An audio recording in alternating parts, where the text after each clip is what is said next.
Jadi ya kalau kita mengatakan kita percaya kepada Tuhan, ayo kita angkat tangan ya, kita dengan iman berkata. Jadi jangan cuma sekedar nyanyi, karena Tuhan melihat kesungguhan hati kita. Katakan amin. Saudara, yang namanya iman, percaya hari-hari ini tuh gampang untuk diucapkan, tapi sulit untuk dilakukan.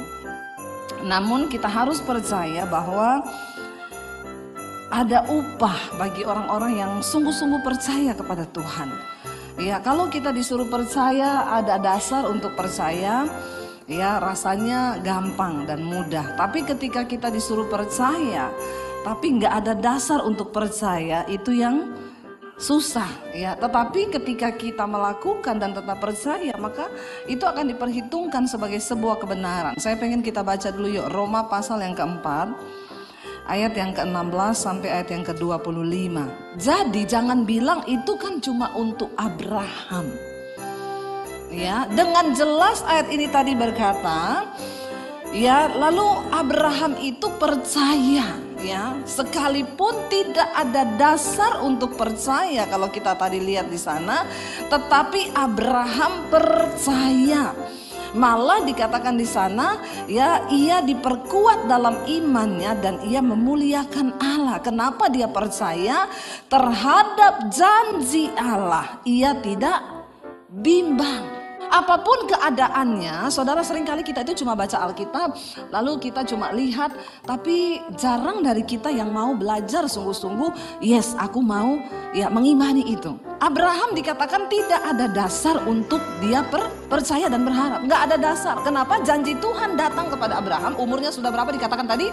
100, dan istrinya sudah menopause, ya, sudah mati haid. Di mana kata orang bilang berkata bahwa dia sudah tidak mungkin. Dan memang kalau kita melihat, ya ini sih terlalu ekstrim. Ini melawan hukum para medis. Orang sudah tidak menstruasi, mati haid, bagaimana mungkin bisa punya anak? Tapi seringkali kita ini lebih percaya apa yang kelihatan, apa kata manusia daripada apa kata Tuhan.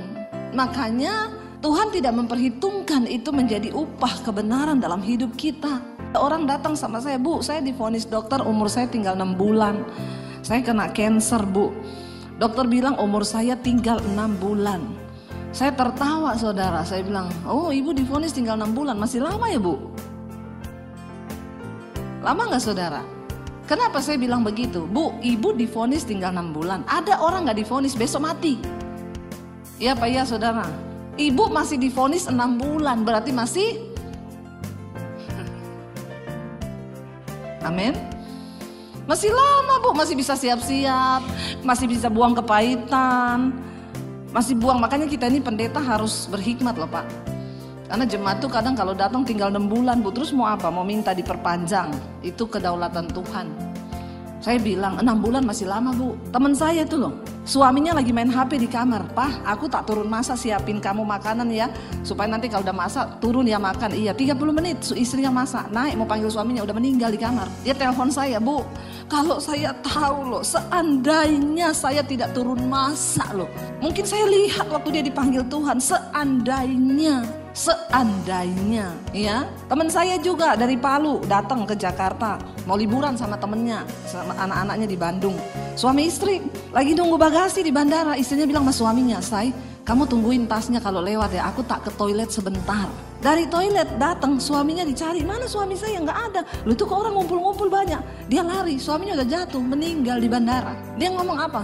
Seandainya lo, aku nggak ke toilet, ngompol, Bu, di celana. Lo iya nggak, saudara? Siapa yang tahu hidup ini siapa? Itu juga teman saya yang suaminya kemarin meninggal di kamar.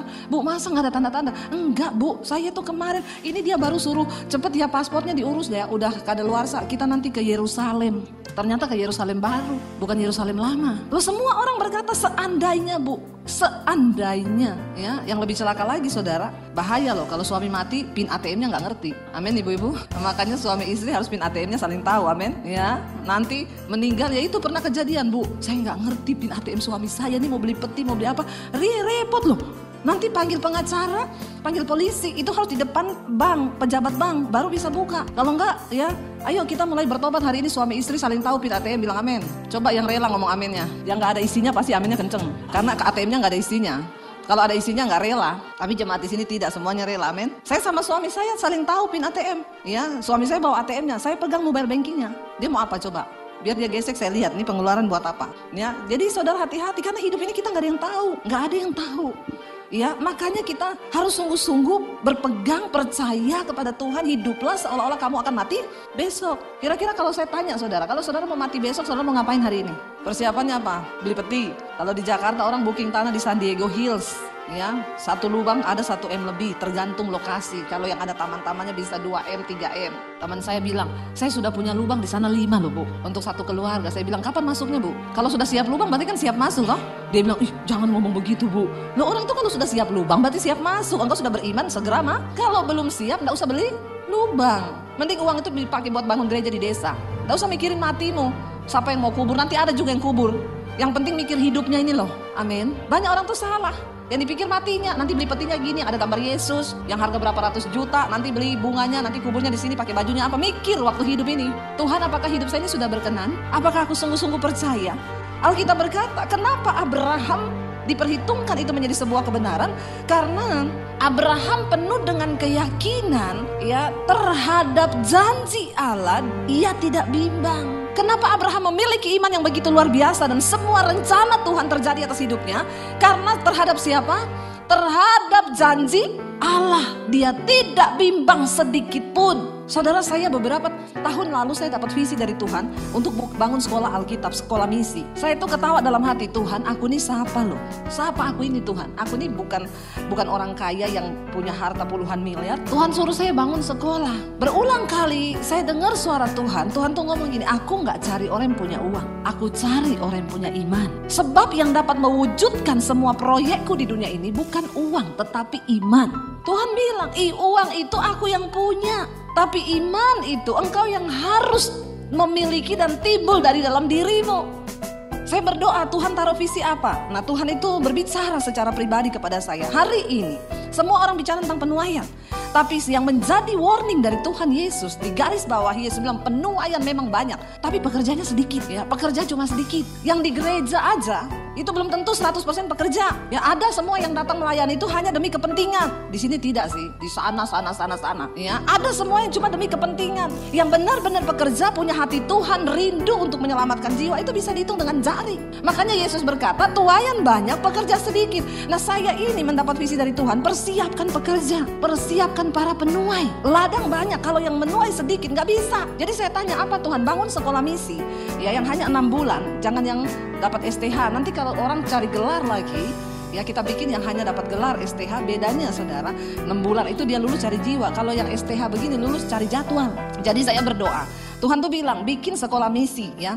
Saya tanya di mana Tuhan? Waktu itu saya pikir ya udah daerah dingin, pokoknya dapatnya itu di daerah dingin. Makanya saya kalau pelayanan ke Surabaya saya lewat Solo dengan suami sekalian naik mobil kita ke Karanganyar, cari-cari tempat di sana. Ya saya sudah siapin uang sekian untuk kita cari tanah.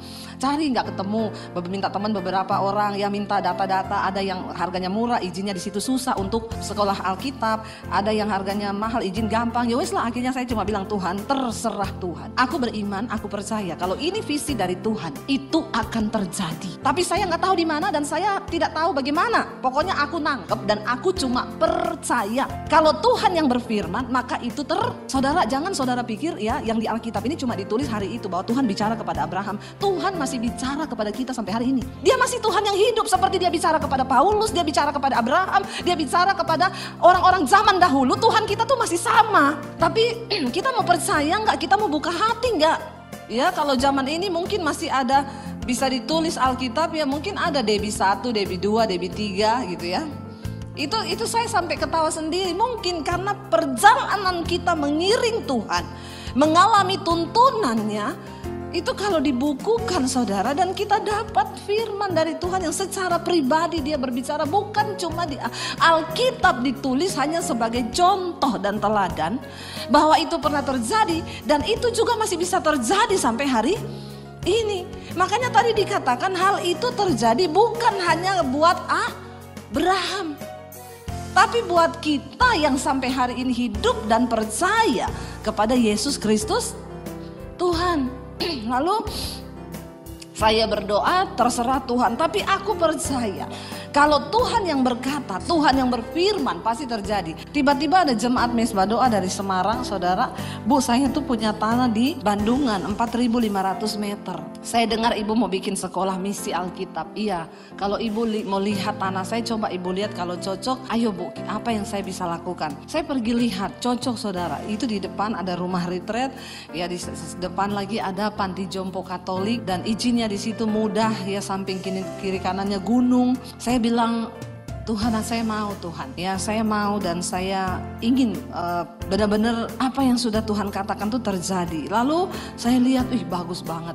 Ya udah, bapaknya bilang, ayo kita ke notaris ya bu, kita tanda tangan supaya enak semuanya.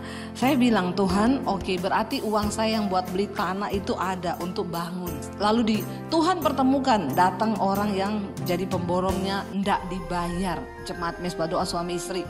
Dia malah ngomong, bu, saya ikut nombok kalau kurang. Puji Tuhan, haleluya enggak? 12 kali saudara. Lalu yang gambar juga enggak mau dibayar. Dia dengan sukarela gambar, tuh gambar kan mahal saudara. Nih udah selesai gambarnya. Lalu kita mulai bergerak. Oke, nanti peletakan batu pertamanya Januari yang lalu ya. Ibu datang ya, oke. Pemborongnya bilang, bu datang nanti bawa uang awalnya 400 juta aja dulu. Nanti kita bisa belanja. Oke, saya bilang sama suami, saya ada uang 100 juta di tangan ya, nanti sisanya kita ambil aja di rekening ya. Saya tuh berapa hari mau berangkat ke Bandungan, ada orang telepon, Bu Dewi saya mau ke studio ibu, boleh nggak? Iya, saya mau ketemu ibu, silakan aja, saya ada waktu jam sekian. Dia datang ke studio, dia bilang, bu ini ada persembahan, sudah lama saya mau kasih ibu tapi baru sempat nih, ada uang 50 juta buat pelayanan ibu. Dia kasih saudara, berarti sudah 150 kurang 250. Saya bilang suami, nanti kalau udah mau berangkat ya kita ambillah 250 di bak. Tiba-tiba saudara ya, kita besoknya mau ke Semarang, itu mau ke Bandungan, ada orang ketemu saya saudara di toilet waktu kita lagi ibadah di Mesbah Doa onsite di Jakarta. Salaman, Bu Debbie, ya ampun ibu ketemu ya bu. Iya, saya ini dari Kanada bu, saya tuh mau kasih persembahan loh buat ibu punya pelayanan. Nanti bisa nggak kita ketemu langsung? Oh iya, saya mau ke Semarang besok. Ya udah kita ketemu ya. Ketemu saudara di satu kafe di Jakarta. Dia kasih saya kresek saudara. Nih bu, ada persembahan. Sudah lama saya disuruh Tuhan ngasih, tapi baru sempat saya kasih. Dia tinggal di Kanada, warga negara Kanada. Akhirnya kita pulang ke rumah, saya hitung 250 juta. Saudara, itu kan kok pas loh. Kok bisa? Tuhan itu, saya tuh nangis loh saudara. Tuhan tuh ngomong, ya kalau aku yang berfirman, kamu pakai imanmu aja. Aku cuma butuh iman itu sebagai dasar. Karena Tuhan sanggup mencipta dari yang tidak ada menjadi ada. Lalu saya cuma melihat tiba-tiba dari pabrik kasur telepon, bu nanti butuh berapa kasur ya? Aku sumbang ya kasurnya bu. Semua, berapa ibu butuh?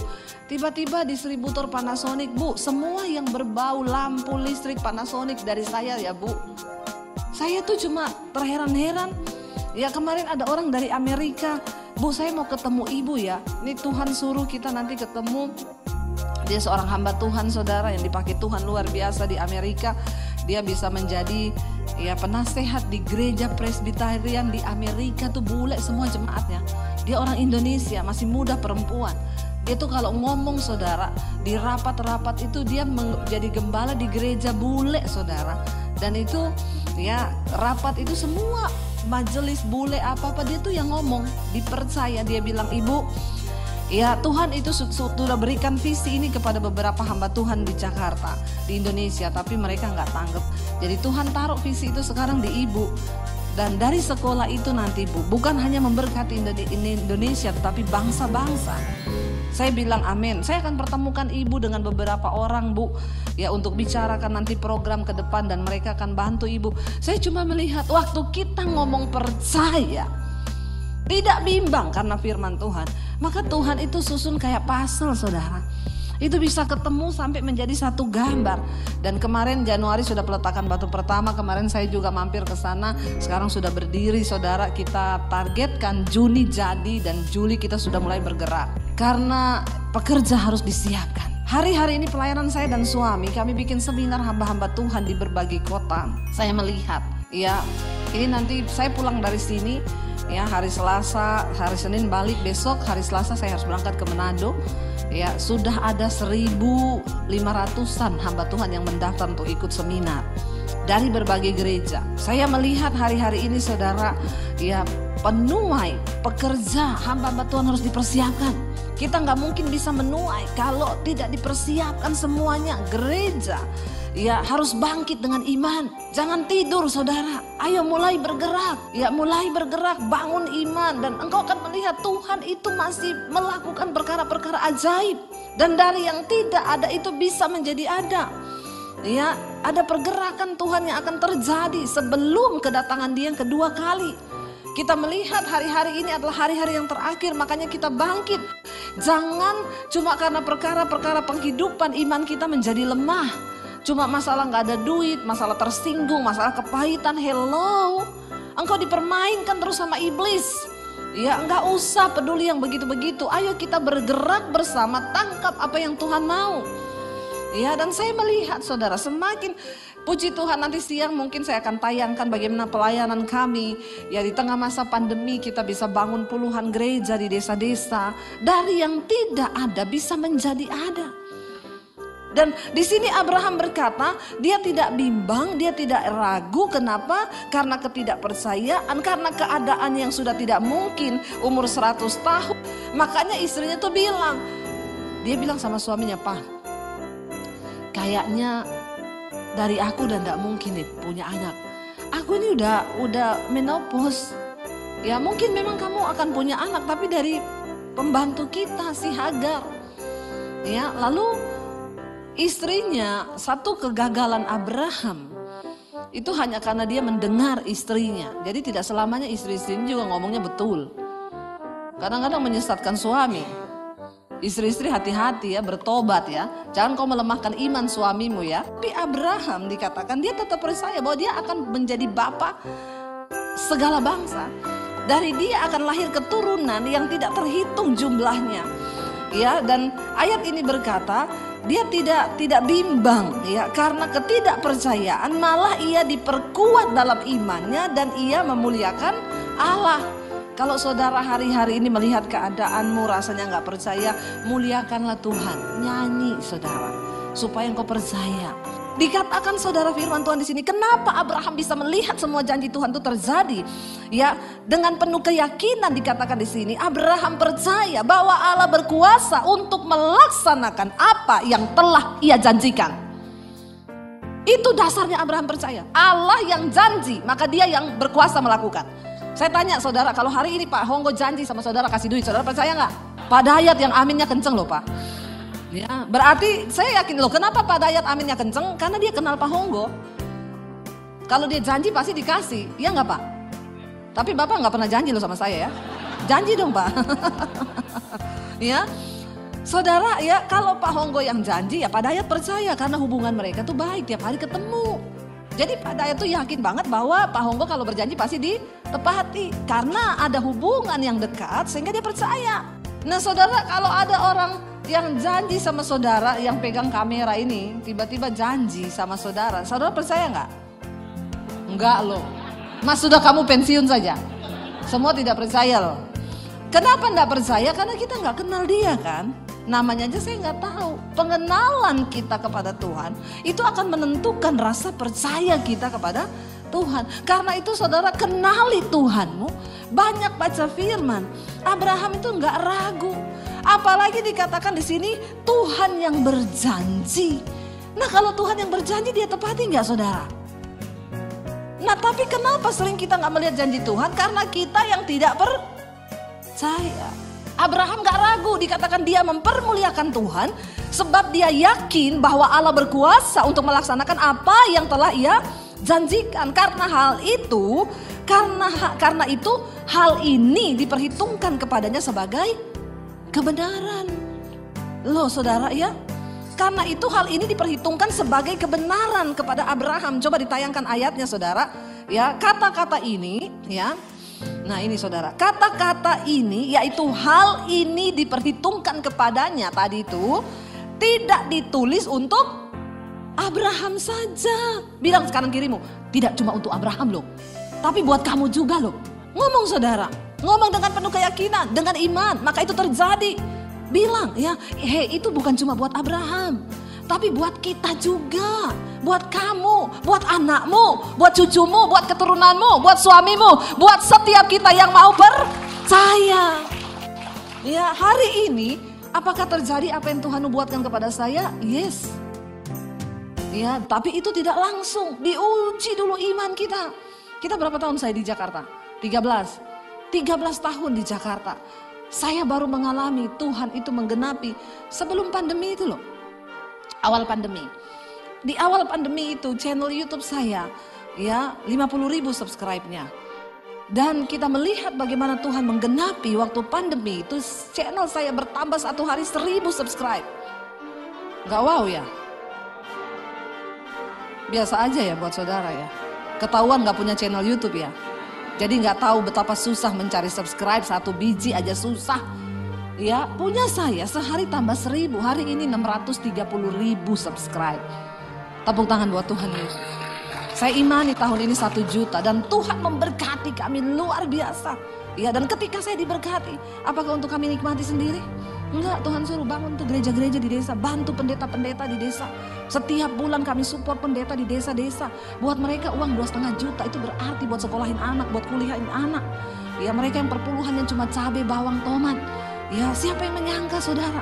Ya, apa yang kita lakukan rasanya ya tidak mungkin, tapi waktu engkau percaya, saya melihat kayak sekolah ini Tuhan, wow, ya sudah berdiri dan saya belum keluar uang, ya saya cuma melihat apa yang Tuhan buat itu, saya cuma wow.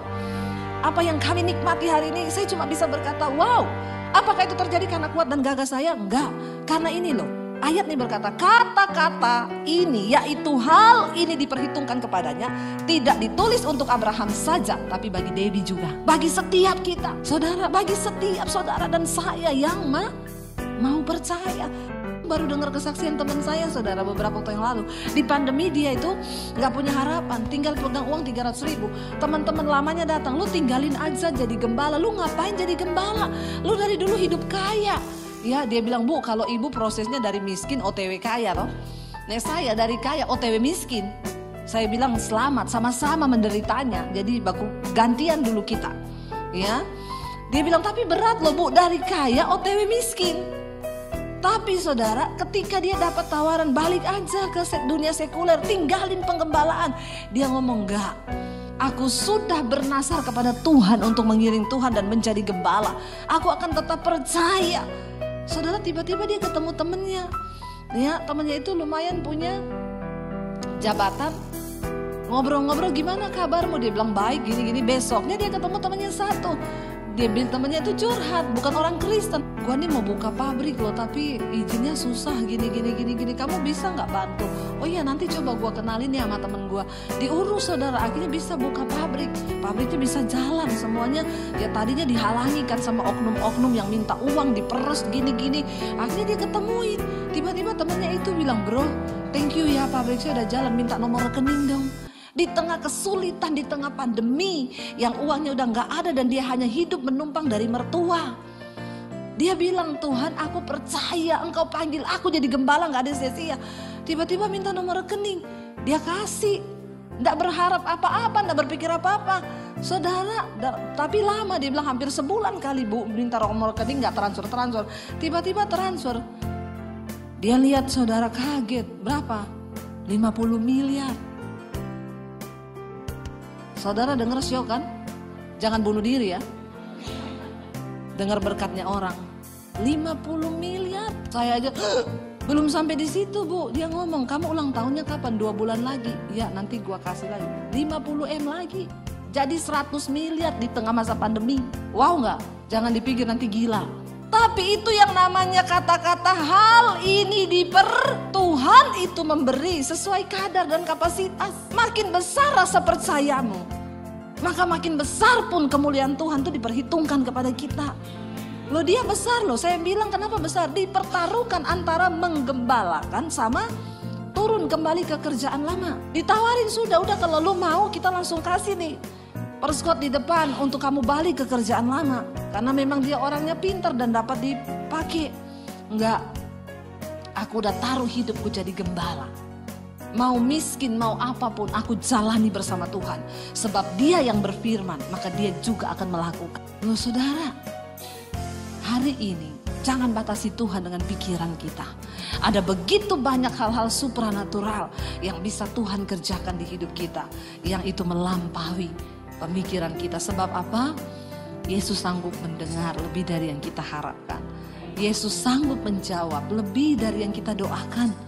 Bagian kita hanya percaya saja.